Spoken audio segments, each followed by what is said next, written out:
Bonjour Modeste Schwartz. Bonjour Martial Bild.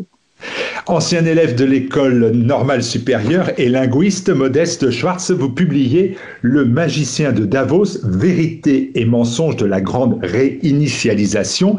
Le magicien de Davos, c'est le fondateur du Forum de Davos, Klaus Schwab. Et pour nos téléspectateurs les moins attentifs, pouvez-vous nous rappeler l'importance de ce Forum économique mondial de Davos et le rôle de Klaus Schwab, ingénieur, économiste allemand, aujourd'hui âgé de 81 ans. Oui, alors le forum de Davos, c'est-à-dire en fait la grande réunion annuelle des membres, puisque c'est une sorte de club où les gens cotisent, évidemment pas très bon marché. Donc ces réunions annuelles se tiennent à Davos et ce sont les réunions annuelles qu'organise une ONG nommée le Forum économique mondial, fondé et présidé donc par cet ingénieur et docteur en management allemand, quoique résident en Suisse, qui est Klaus Schwab. Alors ce n'est pas le seul forum, disons, qui se fixe pour but et dont fondamentalement la part de marché, l'activité est d'offrir un club, une plateforme de rassemblement à l'oligarchie occidentale. On en connaît d'autres. Le club Bilderberg, en France, le Siècle, c'est un peu plus local. Et donc Davos, c'est l'un de ces clubs qui, bon, visiblement, a pris à l'approche donc de cette crise de l'année 2020 et surtout en 2020 une importance, disons, proéminente par rapport au reste de ces plateformes. Alors, on sait que Klaus Schwab écrit beaucoup. Il a écrit notamment un ouvrage intitulé La quatrième révolution industrielle. Il se fait partisan du transhumanisme. Et puis en 2020, il lance son projet de planification économique nommé la grande réinitialisation. Il écrit cet ouvrage avec Monsieur Malray. Ils promeuvent ensemble une vision à la fois, on va dire, internationaliste, libérale, réformatrice. Est-ce qu'on peut dire que c'est la promotion de ce que l'on appelle par ailleurs le nouvel ordre mondial ? Oui, ça l'est, et d'ailleurs ça fait même explicitement partie de leur marketing. Ils ne s'en cachent pas. Simplement, une des choses dont on se rend compte en le lisant, et que je souligne dans mon ouvrage, parce que je pense que ça a une importance, c'est qu'on a tort de s'imaginer, d'une part, ce nouvel ordre mondial comme une perspective future. En réalité, si vous voulez, le copinage oligarchique de Davos l'a déjà instancié, l'a déjà créé. Nous sommes dans le nouvel ordre mondial et pas d'hier, et pas depuis 10 ans, et même pas depuis 20 ans. Et d'autre part, il y a une tendance souvent chez, disons, les gens moins bien informés des structures actuelles, qu'on appelle souvent conspirationnistes. Donc il y a une naïveté qui porte à s'imaginer qu'à un certain moment, ces gens-là vont vraiment, si vous voulez, tous se réunir, je ne sais pas, peut-être en Suisse, et puis proclamer, vous voyez, officialiser, voilà, ça c'est le gouvernement mondial. Alors dans le gouvernement mondial, un tel sera ministre de l'Intérieur, un tel, non. Tout ça, ce sont des fantaisies qui seraient, comment dire, ridicules si elles n'étaient pas un peu dommageables, dans la mesure où, à force de s'imaginer les choses comme ça, ben, on finit par ne pas comprendre ce qui nous arrive, c'est-à-dire par ne pas comprendre qu'en réalité, le nouvel ordre mondial, on baigne déjà en plein dedans. Ça n'est pas du tout un projet d'avenir, et ils n'ont pas du tout besoin, et je pense que Klaus Schwab serait d'ailleurs vraiment le dernier à inciter ces gens-là, à inciter son club à officialiser ce genre de choses. Donc il est tout à fait hors de question, même dans un cadre de type Union européenne, etc. Et en lisant la grande réinitialisation, on le comprend très bien. Cet état de choses actuel, où toute la responsabilité va à des gouvernements qui sont des gouvernements fantoches, parce que finalement ce sont eux qui décident, notamment à travers leur contrôle des grands médias.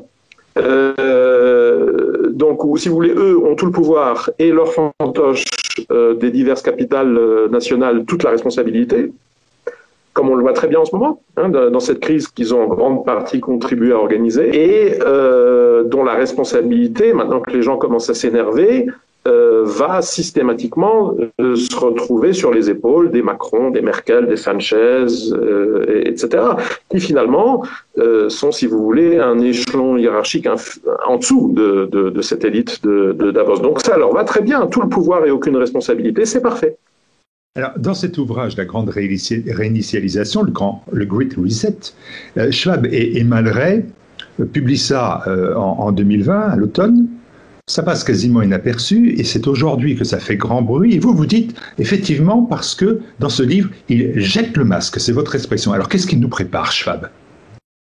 Oui, c'est même un peu plus précoce que ça. Hein. Ils l'ont publié à l'été 2020. C'est un des détails qu'on ne devrait jamais oublier parce que, si vous voulez, quand on lit le texte de Schwab, on y trouve notamment des passages que lui-même considère présente comme prédictif. Et alors simplement, c'est très étonnant parce que on en retire tout de suite l'impression que cet homme-là a une boule de cristal, si vous voulez, puisqu'il nous explique par le menu à l'été 2020 tout ce qui va nous arriver à l'automne 2020, à l'hiver 2020-2021, au printemps 2021. Et tout se réalise. Et ce, alors même que, si vous voulez, les gens qui ont un peu l'habitude de la littérature dite de prospective, comme mon collègue Éric Verreck, qui a publié un autre ouvrage sur ce même thème chez le même éditeur Culture et Racines, sont bien placés pour se rendre compte immédiatement que le texte de Schwab ne relève pas de ce genre-là. Si vous voulez, il y a très peu de scénarios alternatifs. Il ne prend pas la peine, si vous voulez, de beaucoup démultiplier, vous voyez, ce qu'on fait normalement en prospective, puisqu'en principe, à part, si vous voulez, la prospective, c'est pas un métier pour prophète, en principe. On pèse des probabilités et puis on construit des scénarios, mais toujours plusieurs. Alors, lui, il y en a pratiquement qu'un et, vous voyez, comme par miracle, il se réalise pratiquement à la lettre. Alors, c'est un peu, ça devrait un peu mettre la puce à l'oreille. Effectivement, j'ai entendu dire plusieurs fois, on m'a souvent posé la question, oui, mais pourquoi est-ce qu'on a fait si peu de battage? Alors, je m'inscrirai un peu en faux. Je ne dirais pas que la parution du texte de Schwab et de son co-auteur Malray, hein, n'oublions pas qu'il a eu un co-auteur, même s'il est un peu falot. Bon, c'est un peu à l'image de l'Union européenne. Hein, le patron est un Allemand, mais il y a un Français à côté, vous voyez, qui rajoute son nom, qui apporte une note de couleur, hein, disons. Bon. Voilà. On peut pas dire qu'ils l'ont caché. Ils l'ont au contraire. C'est pour ça que je le compare à un endroit de mon commentaire avec des ouvrages comme le manifeste du Parti communiste, Mein Kampf, le petit livre rouge. C'est un tract, c'est un prospectus. Il est arrivé en ligne et notamment par les sites du Forum économique mondial pratiquement dès sa publication. Donc ils n'ont pas du tout essayé, si vous voulez, de vendre du papier, d'amener les gens à se procurer à tout prix la version papier, etc. Ça a très vite été traduit en français. J'ai vu récemment qu'il y avait maintenant aussi une version allemande, donc je pense que dans quelques mois, le texte sera disponible dans la plupart des langues de grande circulation, s'il ne l'est déjà. Donc c'est vraiment quelque chose qu'ils ont voulu diffuser. Alors pour autant, c'est vrai que vous n'en avez pas entendu parler, si vous voulez, au journal de 20 heures, enfin dans la mesure où ce genre de choses existe encore. Mais ça cadre assez bien avec la vision que moi j'ai de la stratégie de communication qui est à la base de ce texte. C'est-à-dire que contrairement à ce que certains ont pu croire, il y a eu des réactions, on va dire, un peu précoces, peut-être un peu prématurées, comme celle de Philippe Murer. Ils ont été plusieurs à considérer que c'était de la littérature de Davos au sens de la littérature des insiders. Je pense pas. Pour atteindre les insiders, les décideurs de Davos, l'oligarchie, il y a des newsletters, il y a sûrement encore des formes plus confidentielles de communication de groupe, mais ce serait probablement, si vous voulez, contre-productif de mettre ce genre de texte sur Internet en accès libre sous forme d'e-book. Bon. Donc non, c'est pas Schwab et Malray n'écrivent pas pour le rang 1, pour le premier cercle de Davos. Ils ne s'adressent pas non plus aux masses, dont on considère de toute façon maintenant dans les milieux oligarchiques que ce sont descendants des gilets jaunes, etc., des analphabètes. Donc à quoi bon s'adresser à eux? Eux, ils sont censés être les objets de l'histoire, pas son sujet. Ça s'adresse à ce que j'appelle le middle management du mondialisme, c'est-à-dire cette couche de hauts fonctionnaires, universitaires, journalistes, c'est-à-dire des gens qui fondamentalement ont déjà un a priori positif, ont déjà une sorte de complicité avec le projet davosien, et à qui il est urgent d'expliquer à quel point tout ce qui se passe, en dépit des apparences un peu inquiétantes, est fondamentalement positif, parce que ça va nous mener, et là je reprends un leitmotiv de Schwab, vous trouvez ça, j'ai pas fait le calcul, pourtant ça serait facile sous Word, mais ça, des dizaines de fois dans le livre, ça va nous mener, dit-il, à un avenir plus vert et plus inclusif. Voilà. Et alors, une fois qu'on a dit ça, on a tout dit. Ce public-là est conquis, c'est bon, c'est le camp du bien, c'est l'empire du bien, donc il n'y a qu'à suivre les instructions. Modeste Schwartz, vous dites par exemple qu'il s'agit plus d'une planification que d'un plan, vous l'avez dit, mais quand je lis dans l'ouvrage quelques phrases, on est quand même un tout petit peu surpris de cela. Par exemple, il dit, Schwab dit, ou Schwab et Malray disent, les sociétés pourraient être sur le point de devenir plus égalitaires ou plus autoritaires. Bon, le moins qu'on puisse dire, c'est que ce n'est pas une grande planification. Le moins qu'on puisse dire, c'est qu'on n'a pas tranché là. Oui, parce que, comme je vous le disais avant, pour moi, ce texte, c'est avant tout du marketing. Remarquez, un peu comme le manifeste du Parti communiste, aucun de ces grands textes programmatiques de l'histoire, si vous voulez, des partis de masse et des totalitarismes, parce que c'est le manifeste d'un totalitarisme, aucun de ces grands textes n'a vraiment décrit exactement le futur et les intentions, même si de ce point de vue, on va dire que Mein Kampf était peut-être un peu plus honnête que les autres.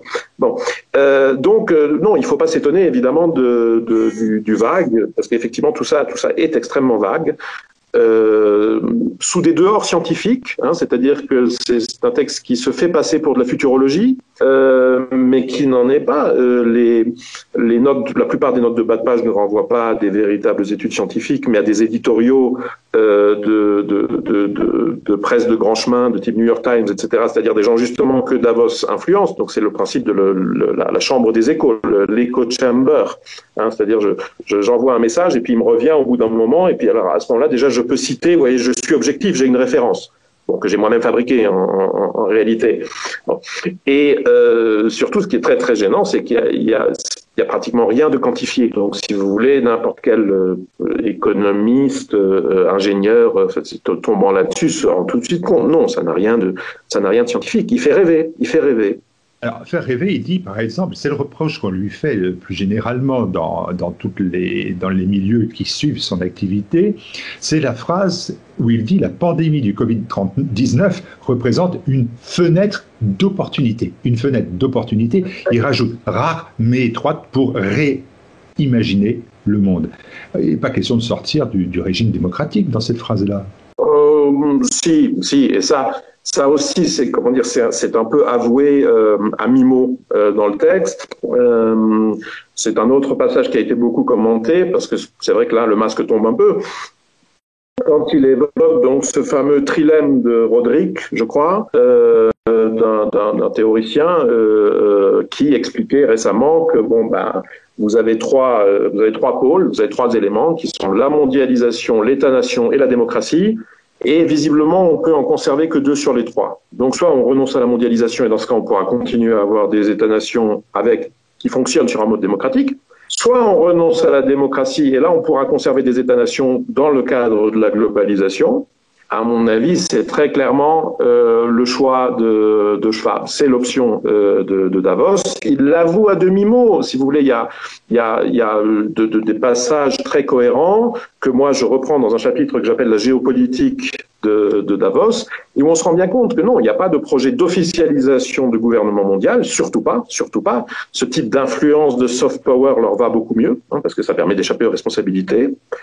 Il y a plutôt ce que mon non pas co-auteur, mais mon collègue publié aux mêmes éditions, Éric Verreg, a nommé un national-régionalisme, un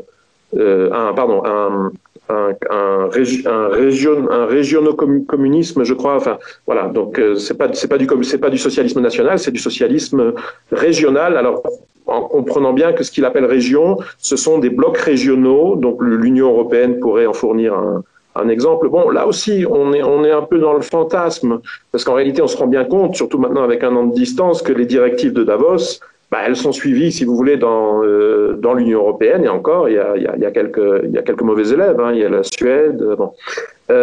Et maintenant dans le Bidenistan, dans les États démocrates en tout cas des États-Unis, et qu'ailleurs dans le monde, bon, en réalité, ça a déjà un peu fait flop, hein, et même assez près de nous, puisque par exemple en termes de stratégie vaccinale, bon, les Chinois et les Russes n'ont pas été solidaires, hein, ont développé leurs propres solutions en comprenant bien qu'il y avait derrière une stratégie de contrôle et qu'il était hors de question de donner à l'Occident des moyens de contrôle sur leur population à eux. Avec en plus quelques petites semi-dissidences comme ça en Europe centrale où des pays font affaire avec la Russie et la Chine en matière de vaccins, etc. Donc, à mon avis, si vous voulez, franchement, c'est en train d'échouer. Mais le plan, ou du moins la grande fresque pseudo-futurologique, c'était ça, c'est-à-dire cette espèce de mondialisme des blocs régionaux, en réalité tous soumis à Davos, hein, c'est ça l'idéal. Voilà. Alors, il y a quand même une autre phrase qui est sujette à polémique, notamment pour certains secteurs comme la culture et le tourisme.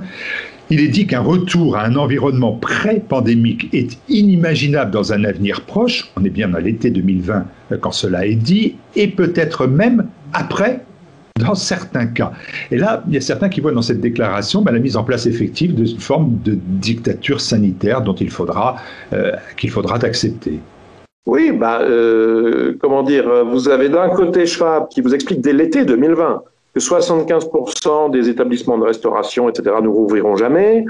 De l'autre, vous avez des épidémiologistes, des statisticiens, etc., qui vous montrent que non, en fait, on court pas beaucoup plus de risques d'infection de ceci ou de cela dans un restaurant que dans une rame de métro, etc. Et de toute évidence, une partie des gouvernements du monde, et comme par hasard, si vous voulez, les affidés de Davos, notamment le cœur de l'Union européenne, préfèrent croire en la matière Klaus Schwab, qui, je le rappelle, est un ingénieur spécialisé dans l'automatisation, doublé d'un professeur universitaire de management, que des gens comme Ioannidis, Bagdi, Raoult, etc., que des spécialistes de ces matières. Alors, un jour, il faudra peut-être leur demander d'où vient ce choix curieux du type d'expertise auquel ils font confiance pour prendre des décisions, quand même, avec des répercussions sociopolitiques et économiques de premier ordre. Est-ce que la société de technosurveillance qui est souhaitée par Schwab, est-ce que c'est pas finalement un point de vue, je lis les journalistes du quotidien Le Monde, c'est le point de vue des complotismes, c'est du fantasme ou diabolisation? Oui, alors ça fait partie de la stratégie de communication de Schwab, c'est-à-dire, et encore, c'était beaucoup plus accentué dans ses ouvrages précédents, comme la 4e révolution industrielle, c'est-à-dire là, il a un peu dilué la formule, parce qu'il fallait aussi un contenu politique. Mais fondamentalement, c'est une sorte d'auteur de science-fiction. C'est-à-dire qu'il adore mettre l'accent sur la technologie, parce que fondamentalement, c'est un progressiste, c'est un marxiste de la branche, on va dire, réformatrice hilferdingienne. Donc c'est des gens, si vous voulez, qui ont avant tout inspiré, par exemple, la social-démocratie allemande, dont il est finalement issu, hein, en ligne presque directe. Et donc, ce sont des progressistes très typiques pour lesquels, en fait, la technologie, comme dirait Heidegger, la technologie constitue un destin. C'est-à-dire que c'est une idée qui s'est installée, en dépit de démentis des faits qui se produisent souvent, mais les technologies apparaissent comme ça, un peu comme si un Deus ex machina, si vous voulez, les faisait pleuvoir sur nous. Hein. Il y a des inventions qui se produisent, et puis ensuite, inéluctablement, elles se généralisent, elles se propagent, etc. Et c'est, si vous voulez, un peu comme le vaccin Sputnik vous fait entrer de l'ARN dans un emballage d'adénovirus.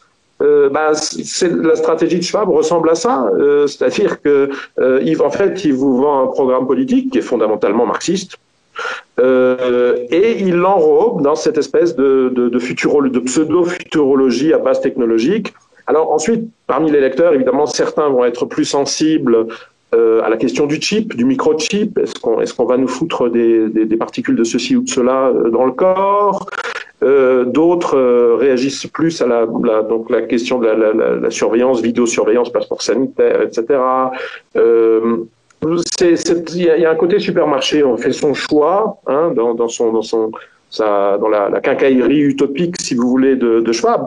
Mais si vous voulez, en dernière pesée, on se rend compte que quels que soient si vous voulez, les projets de réorganisation technologique de la société qui sont réellement faisables ou que cette oligarchie veut vraiment mener à bien, finalement, le dénominateur commun, ce à quoi ils ne pourront pas refuser, avant tout les gouvernements qui leur sont inféodés ne pourront pas refuser, eh ben, c'est la mise entre parenthèses de la démocratie. Et le vrai programme de la grande réinitialisation, c'est ce qu'on peut déduire de la manière dont il nous présente le fameux trilemme de Roderick, c'est-à-dire on va garder la mondialisation, on va garder l'État-nation, ou du moins une sorte d'enveloppe, vous voyez, les appareils étatiques tels qu'on les connaît, et puis simplement on va se passer de la démocratie, parce que ça devenait gênant, vous voyez, en 2016...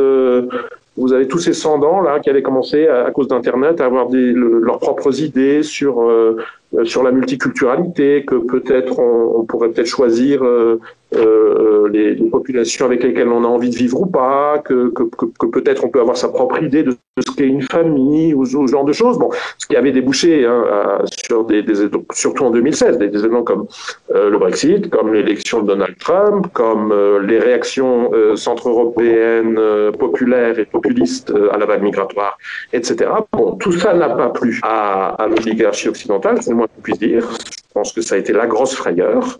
Et puis à ce moment-là, ils ont décidé, ou du moins une partie, si vous voulez, les plus activistes, si vous voulez, sur cette ligne néo-marxiste, on finit par convaincre le gros du club que voilà, ça y est, maintenant, il fallait siffler à la fin de la récré. La démocratie, ça a assez duré, c'est trop dangereux, ça nous mène à la catastrophe. Que eux, évidemment, vont surtout vous présenter comme une catastrophe sanitaire, climatique, etc. Bon, la catastrophe que eux veulent à tout prix éviter, c'est de perdre la main. C'est-à-dire, ce qu'ils veulent, c'est conserver leur pouvoir. Et, à mon avis, le fond du programme, c'est ça. Alors ensuite, qu'ils l'enrobent, si vous voulez, qu'ils mettent plus de microchips sur le glacis du gâteau, ou plus de passeports sanitaires, ou plus d'injections de ceci ou de cela, j'ai presque envie de vous dire, ça revient au même. Là, il y a quand même une grande contradiction dans votre ouvrage. Hein. On voit un homme dont les paroles dites sont celles des maîtres du monde. C'est un terme que j'ai retrouvé dans le Figaro en 2017, le maître des maîtres du monde. Et dans chaque chapitre, par contre, vous vous dites, c'est un boutiquier, il enfile les truismes, les portes ouvertes. Bref, c'est un auteur de science-fiction. Vous venez de le dire à l'instant. Bref, est-ce que c'est le diable ou c'est pas le diable ? Ouais. Et si c'est un boutiquier, c'est pas grave. Il vend sa cam, il fait son commerce.